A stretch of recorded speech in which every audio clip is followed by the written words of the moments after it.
Got them together. Truck and trailer, truck and trailer. Season 1, 2, Night Rider, semi, replica, slowly. Coming along. The fuel pump is still acting up. I've had it rebuilt twice. I'm sending it somewhere else.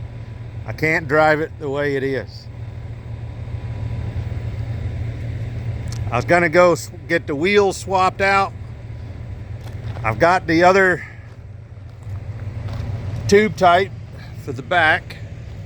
I need to swap them out, and I want to get her painted. I had a lot of people interested to paint it, but I got to do this other stuff first. So that's why there's no bumper, trim, visor.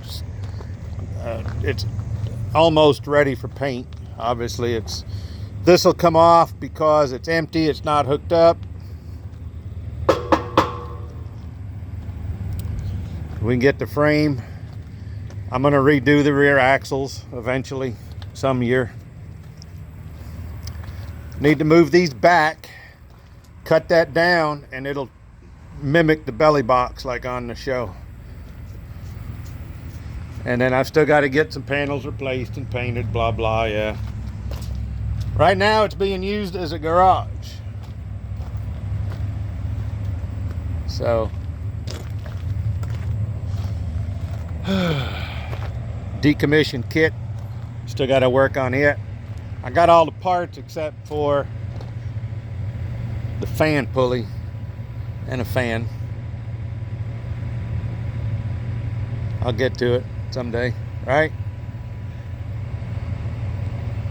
All right, that's all. Just a short update. I know you hear updates all the time, and they're never anything worth listening to because it's the same old yada yada yada. So, all right. Hopefully something soon.